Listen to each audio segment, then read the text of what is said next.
گزشتہ درس کے اندر یہ حدیث بیان کی گئی کہ جس کے اندر حضور رحمت دو عالم علیہ الصلوۃ والسلام نے ارشاد فرمایا کہ مال کو راہ خدا میں خرچ کرنے سے کم نہیں ہوتا بلکہ اللہ رب العالمین اس کو مزید بڑھا دیتا ہے۔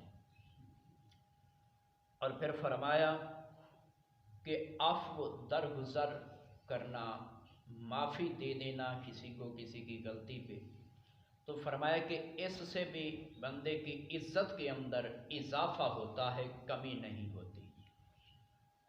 اور پھر فرمایا کہ جو بندہ اللہ تعالیٰ کے سامنے اپنے آپ کو جھکا لیتا ہے تو فرمایا کہ اللہ رب العالمین اس کے بدلے میں اس بندے کے مقام کو اور زیادہ بلند کر دیتا ہے۔ سبحان اللہ۔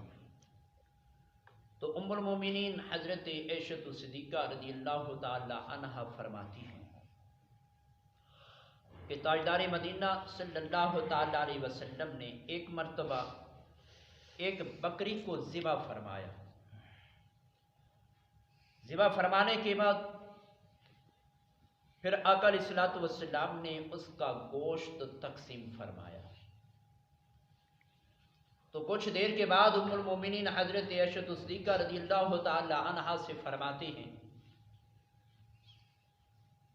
کہ کیا بکری سے کچھ بچا بھی ہے یا سارا تقسیم ہو گیا ہے؟ تو ام المومنین حضرت عائشہ صدیقہ رضی اللہ تعالی عنہا عرض کرتی ہیں کہ یا رسول اللہ، بکری کے کندھے کا گوشت کچھ بچا ہے، باقی سب ختم ہو گیا ہے۔ تو رحمت دو عالم علیہ الصلوۃ والسلام نے ارشاد فرمایا کہ یہی نہیں بچا، باقی سب کچھ بچ گیا ہے۔ یعنی جو تم کہہ رہی ہو کہ کندھے کا گوشت بچا ہے، باقی سب تقسیم ہو گیا ہے، آپ نے فرمایا کہ یہی نہیں بچا، یعنی کندھے کا گوشت نہیں بچا، باقی سب کچھ بچ گیا۔ سبحان اللہ۔ تو حضرت عائشہ صدیقہ عرض کرتی ہیں کہ یا رسول اللہ وہ کیسے؟ تو حضور رحمت دو عالم علیہ السلام نے ارشاد فرمایا کہ جو کچھ ہم نے راہ خدا میں خرچ کیا ہے وہ رب نے ہمارے لیے بچا لیا۔ سبحان اللہ۔ جو بچا لیا ہے یہ ہمارے لیے نہیں بچا۔ کیونکہ پیچھے ایک درس کے اندر یہ حدیث بیان ہوئی تھی کہ آقا علیہ الصلوۃ والسلام نے یہ بات ارشاد فرمائی صحابہ سے کہ کیا تمہیں اپنا مال زیادہ عزیز ہے یا اپنے ورثاء کا؟ تو صحابہ نے عرض کیا کہ یا رسول اللہ اپنا مال زیادہ عزیز ہے۔ تو فرمایا کہ تمہارا اپنا وہی ہے جو تم راہ خدا میں خرچ کر ڈالتے ہو، سبحان اللہ۔ جو بچا کر رکھتے ہو وہ تمہارا نہیں، وہ تمہارے ورثاء کا ہے۔ یعنی کہ جو مال ہم خرچ کر دیتے ہیں راہ خدا میں رب کی رضا کے لیے کسی نیکی کے کام کے اندر لگا دیتے ہیں، اصل میں ہمارا مال وہی ہوتا ہے جو کل قیامت کے دن ہمیں فائدہ پہنچائے۔ سبحان اللہ۔ تو ایک اور حدیث کے اندر حضرت اسماء بنت ابی بکر رضی اللہ تعالی عنہا فرماتی ہیں کہ تاجدار مدینہ صلی اللہ تعالی علیہ وسلم نے ایک دن مجھ سے یہ ارشاد فرمایا کہ بخل نہ کرو۔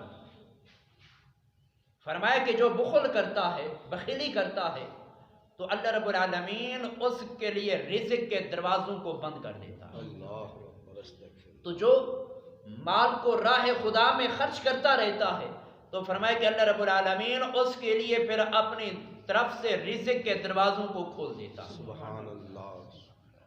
تو ایک اور حدیث کے اندر حضرت ابو ہریرہ رضی اللہ تعالی عنہ فرماتے ہیں کہ نبی کریم علیہ الصلوۃ والسلام نے سخی اور بخیل یعنی خرچ کرنے والا اور خرچ نہ کرنے والا ان دونوں کی مثال دیتے ہوئے ارشاد فرمایا کہ ان دونوں کی مثال ایسی ہے کہ جیسے دو آدمیوں کی جسم پر لوہے کی زریں ہوتی ہیں، جنگی آلات جو جسم کے اوپر لوہے کے پہن کر وہ جنگ کیا کرتے تھے۔ تو فرمایا کہ خرچ کرنے والا اور خرچ نہ کرنے والا ان دونوں آدمیوں کی طرح ہیں کہ جن کے جسم کے اوپر لوہے کی زریں ہیں۔ تو صحابہ نے عرض کیا کہ یا رسول اللہ وہ کیسے؟ تو نبی کریم علیہ السلام نے ارشاد فرمایا کہ وہ ایسے کہ جو اپنا مال خرچ کرتا ہے راہ خدا میں، اپنے مال کو بہا دیتا ہے، بانٹ دیتا ہے، تو فرمایا کہ اس کی زرہیں اس کے جسم کے اوپر لمبی ہو جاتی ہے، اتنی پھیل جاتی ہے کہ فرمایا کہ اس کے پاؤں تک چلی جاتی ہے، فرمایا کہ حتیٰ کہ مزید اور وہ پھیلتی ہے، وہ جب چلتا ہے تو اس کے پیچھے وہ اس کے قدموں کے نشانوں کو مٹا دیتی ہوئے اس کے پیچھے گھسٹتی ہے۔ اور فرمایا کہ بخیل کی مثال ایسی ہے کہ جب وہ ارادہ کرتا ہے مال خرچ کرنے کا تو اس کی زرہ اس کے جسم کے اوپر اور زیادہ تنگ ہو جاتی ہے کہ پھر وہ اپنے ہاتھ کو خرچ کرنے سے روک لیتا ہے۔